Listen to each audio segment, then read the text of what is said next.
Jeep లో north Korean మిలిటరీకి చెందిన సైనికుడు కూర్చున్నాడు. అతను కిమ్ జాంగ్ యున్ యొక్క పరిపాలనలో విసిగిపోయి జీప్ వేగంగా నడిపిస్తూ బార్డర్ దాటి పారిపోవడానికి ప్రయత్నిస్తున్నాడు.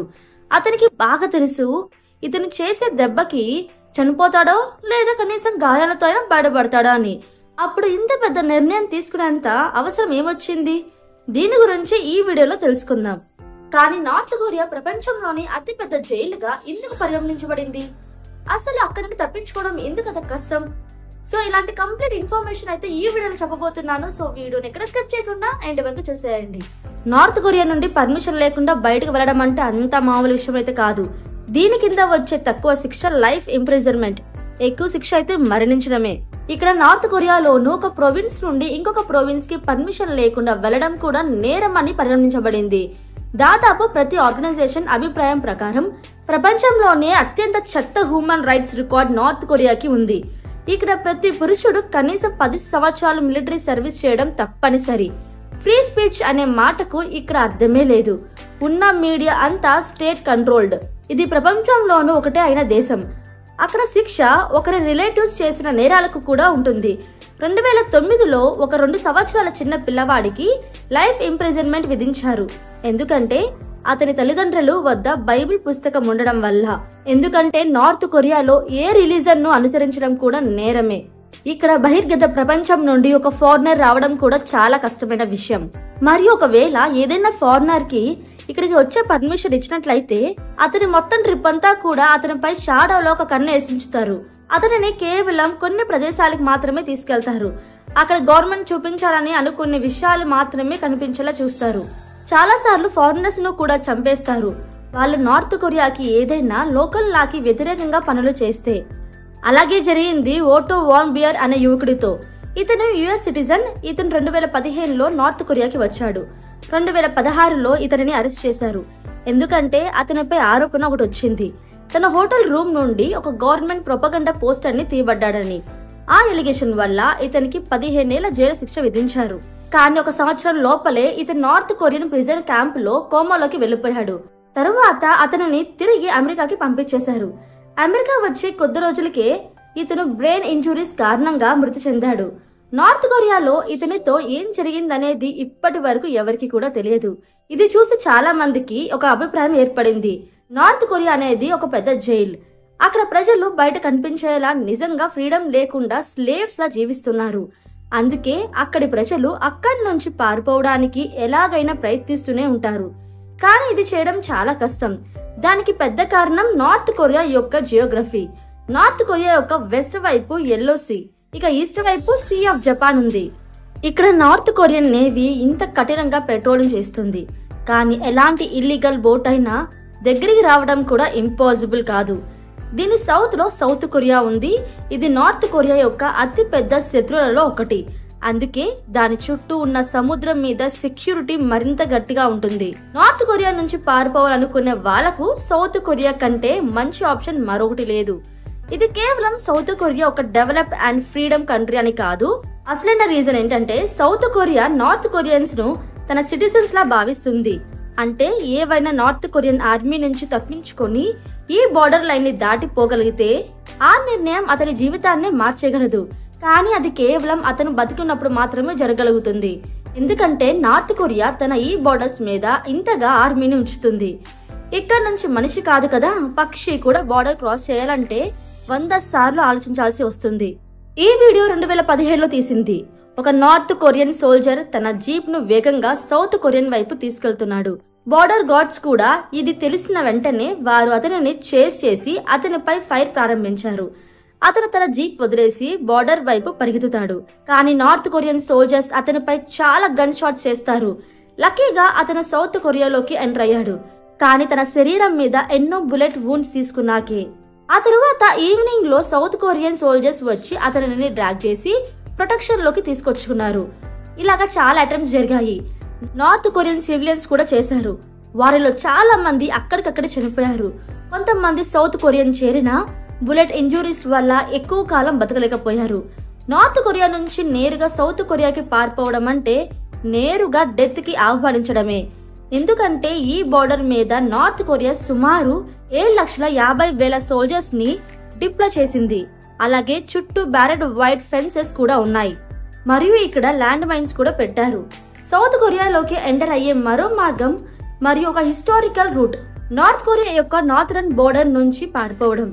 నార్త్ కొరియా యొక్క నార్త్ వైపు అతిపెద్ద బోర్డర్ చైనాతో ఉంటుంది మరియు కొంచెం భాగం రష్యాని కూడా తాగుతుంది.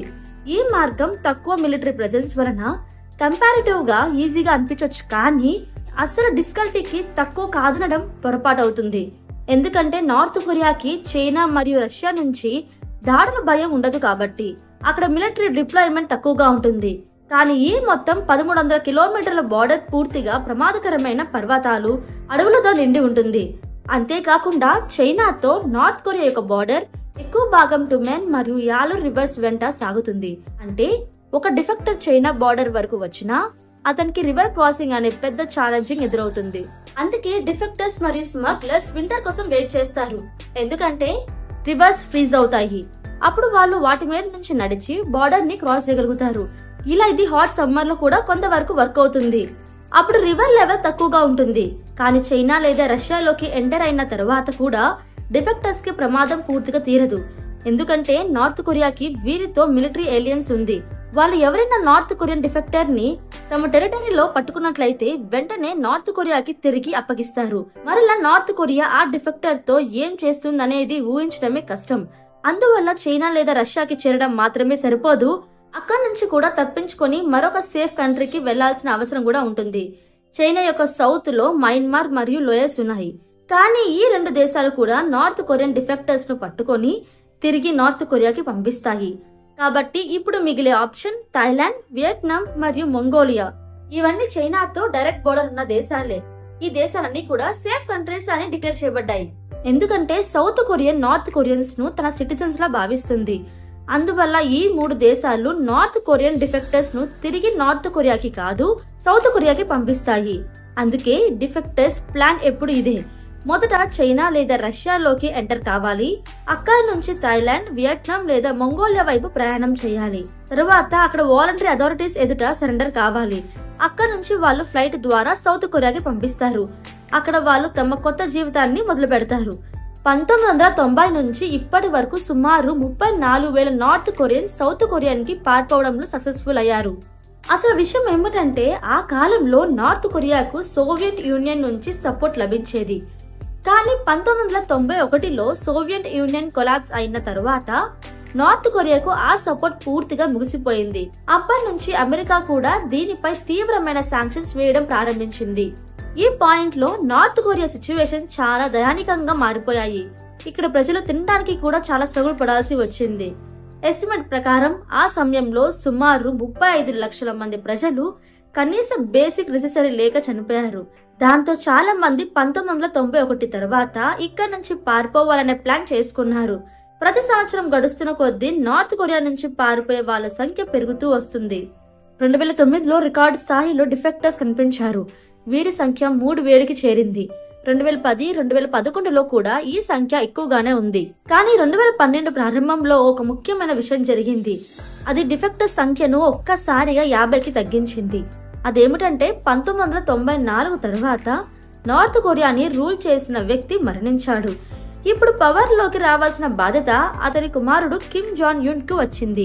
కిమ్ జాన్ పవర్ లోకి వచ్చిన వెంటనే అతను ముందుగా స్మగ్లింగ్ మరియు దేశం నుంచి పారిపోతున్న వారిపై గట్టి చర్యలు తీసుకున్నాడు. మొత్తం నార్థరన్ బోర్డర్ మీద సిగ్నల్ జామర్స్ పెట్టించబడ్డాయి. ఇంటెలిజెన్స్ మానిటరింగ్ కూడా గణనీయంగా పెరిగింది. బోర్డర్ మీద ఫెన్సింగ్ మరియు మిలిటరీ పెట్రోలింగ్ పెంచారు. అంతేకాకుండా కిమ్ జాన్ యున్ రష్యా మరియు చైనాతో కూడా ఒక ఒప్పందం చేసుకున్నాడు. వాళ్ళు కూడా తమ సైడ్ నుంచి స్ట్రిక్ట్నెస్ పెంచాలని. దీని ఫలితంగా చైనా కూడా మొత్తం బోర్డర్ మీద సర్వైలెన్స్ సిస్టమ్ అమర్చింది. ఈ చేంజెస్ వల్ల ఇప్పుడు నార్త్ కొరియన్ డిఫెక్టర్స్ కు చైనా చేరడం చాలా కష్టమైపోయింది. ఇకపోతే ఇప్పటి వరకు వీరికి నార్త్ కొరియా నుంచి పారిపోవడంలో సాయం చేసే బ్రోకర్స్ తమ రేట్స్ చాలా వరకు పెంచేశారు. 2007లో చైనీస్ బ్రోకర్స్ ఈ పని $2,000 కు చేసేవారు. కానీ 2017కి వచ్చేసరికి ఈ స్ట్రిక్ట్నెస్ వలన ఒక డిఫెక్టర్ నుంచి $8,000 వరకు వసూలు చేయడం ప్రారంభించారు. చాలా నార్త్ కొరియన్స్ వారి ఇన్కమ్ కూడా $2,000 వరకే ఉండడం వల్ల ఇంత పెద్ద మొత్తం అరేంజ్ చేయడం చాలా ఇంపాసిబుల్ అయిపోయింది. అందుకే 2012లో కిమ్ జాంగ్ యున్ పవర్లోకి వచ్చిన తర్వాత ప్రతి సంవత్సరం డిఫెక్టర్స్ సంఖ్య తగ్గుతూ వచ్చింది. 2019లో కేవలం 1000 మంది మాత్రమే పారిపోవడంలో సక్సెస్ఫుల్ అయ్యారు. కానీ 2020లో జరిగిన కొన్ని పరిణామాల వలన ఇప్పుడు నార్త్ కొరియా నుంచి పారిపోవడం ఆల్మోస్ట్ ఇంపాసిబుల్ అయిపోయింది. 2019 ఎండ్లో చైనాలో మొదటి కోవిడ్-19 కేసు బయటపడిన తర్వాత 2 మంత్స్లోనే నార్త్ కొరియా ప్రపంచంలో మొదటి దేశంగా తన ఎంటైర్ బార్డర్స్ ను పూర్తిగా మూసివేసింది. ఎందుకంటే వాళ్ళు ఒక కోవిడ్ కేసు కూడా నార్త్ కొరియాలోకి రావడం కోరుకోలేదు. నార్త్ కొరియాలో ఎలాంటి మీడియం ద్వారా లోపలికి వెళ్లడం కానీ బయటికి రావడం కానీ పూర్తిగా బ్యాన్ చేయబడ్డాయి. ఇలా చేయడం నార్త్ కొరియాకి చాలా అవసరంగా మారింది. ఎందుకంటే ఇక్కడ 42% పాపులేషన్ కి ఇప్పటికీ కూడా తినడానికి సరైన ఆహారం కూడా దొరకడం లేదు. అంటే వాళ్ళ బాడీలో కోవిడ్-19 వైరస్ ని కూడా తట్టుకునే ఇమ్యూనిటీ కూడా లేదు. అంతేకాదు 2020 ఆగస్టులో నార్త్ కొరియన్ మిలిటరీకి నార్థరన్ బార్డర్ పెట్రోల్ కోసం షూట్ టు కిల్ ఆర్డర్ ఇచ్చారు. అంటే వాళ్లకు పూర్తిగా అథారిటీ ఇచ్చారు. ఎవరైనా చైనా బార్డర్ దగ్గర కనిపిస్తే వెంటనే కాల్ చేసే అధికారం. దీని ఫలితంగా గత కొన్ని సంవత్సరాలుగా ఇక్కడ నుంచి పారిపోతున్న వారి కౌంట్ ఖచ్చితంగా ఆల్మోస్ట్ 0కి చేరిపోయింది. నార్త్ కొరియా ఇప్పుడు ఒక పెద్ద జైల్లో మారిపోయింది.